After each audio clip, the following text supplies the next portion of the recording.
지금 자동차 업계가 말이죠. 딱 두 개의 거대한 진영으로 갈라졌습니다. 한쪽은 인공지능에게 운전을 가르치려는 아주 급진적인 도전자고요. 다른 한쪽은 정해진 규칙을 따르도록 만드는 신중한 거인이죠. 이건 그냥 기술 대결이 아니에요. 자동차를 과연 하드웨어로 볼 거냐 아니면 소프트웨어로 볼 거냐에 대한 거대한 철학의 충돌이라고 할 수 있습니다. 이 대립의 핵심은 AI를 어떻게 만드느냐에 있습니다. 한쪽은 수백만 킬로미터의 실제 주행 데이터를 먹여서 인간처럼 스스로 배우고 판단하는 인공지능을 만들고 있어요.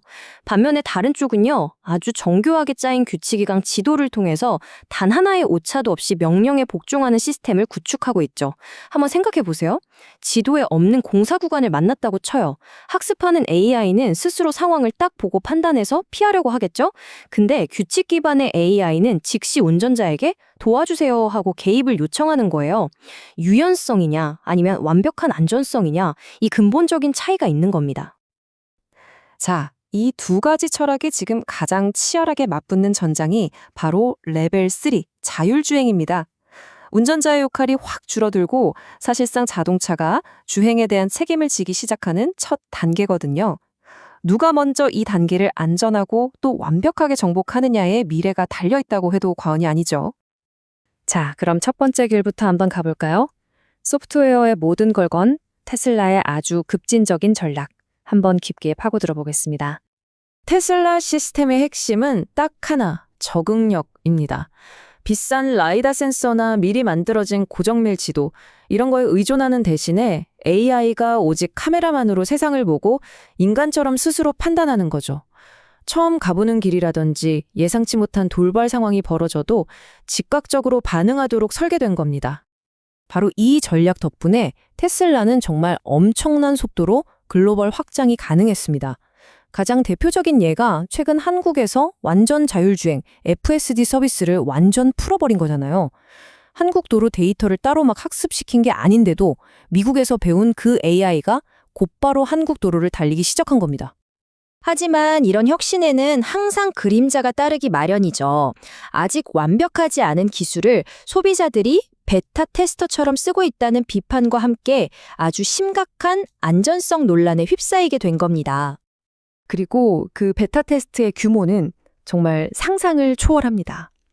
지금 미국 도로교통안전국이 공식적으로 안전조사를 진행하고 있는 테슬라 차량이 무려 290만 대에 달합니다.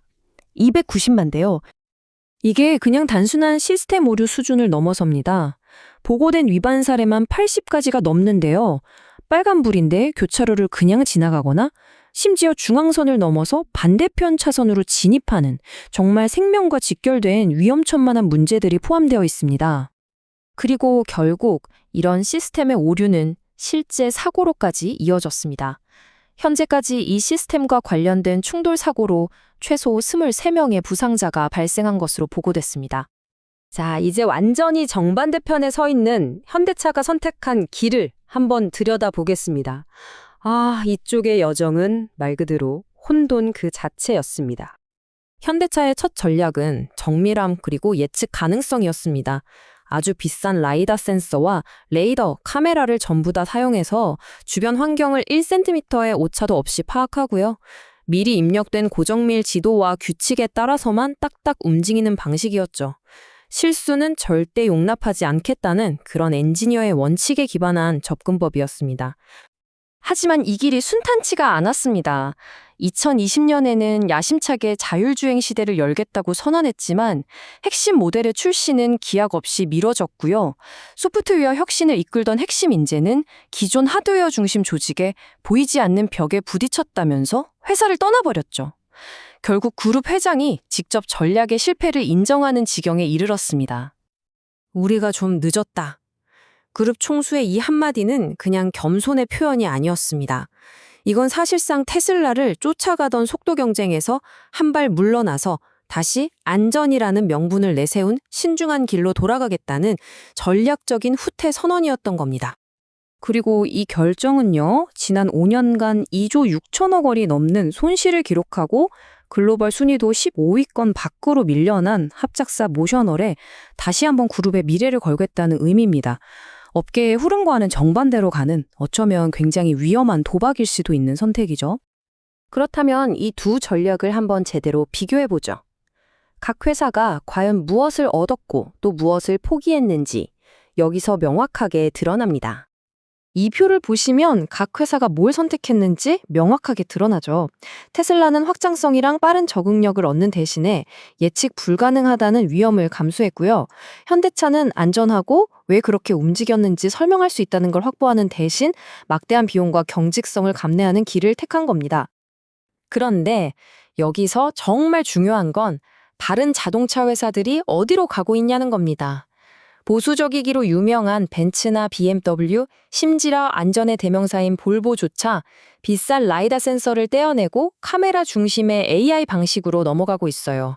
이건 업계의 대세가 사실상 테슬라의 비전 쪽으로 기울고 있다는 아주 강력한 신호죠. 여기서 우리는 이런 질문을 던질 수밖에 없습니다. 모두가 미래를 향해 달려가는 이 고속도로에서 현대차가 선택한 안전을 위한 유턴이 오히려 시대의 흐름에서 멀어지는 가장 위험한 역주행이 되는 건 아닐까요? 이 전략적인 대립은 단순히 어떤 기술이 더 낫냐의 문제를 넘어섭니다. 이건 미래의 자동차라는 게 과연 무엇으로 정의될 것인가에 대한 아주 근본적인 질문을 던지고 있습니다. 한 전문가가 이 상황을 아이폰의 등장에 비유하더라고요. 스마트폰 시장이 최고의 통합 품질을 가진 핸드폰이 아니라 최고의 운영체제와 앱 생태계를 가진 아이폰 중심으로 재편됐던 것처럼요. 자동차 시장 역시 하드웨어가 아니라 소프트웨어 중심으로 패러다임이 완전히 바뀌고 있다는 겁니다. 그리고 그 판도는 정말 어마어마합니다. 이 소프트웨어 중심의 전환에 실패한다면 지난 100년간 세계를 지배해온 자동차 대기업들이 거대 기술 기업에 바퀴 달린 아이폰 케이스를 만드는 단순 하드웨어 공급 업체로 전락할 수 있다는 그런 실존적인 위협에 직면해 있는 거죠. 결국 질문은 이 하나로 귀결됩니다. 미래를 향한 이 위대한 경주의 최종 승자는 과연 누가 될까요? 수많은 실수와 논란 속에서도 끊임없이 배우고 진화하는 도전자일까요? 아니면 단 하나의 실수도 용납하지 않으려는 신중한 거인일까요? 그 답은 머지않아 바로 우리 눈앞의 도로 위에서 증명될 것입니다.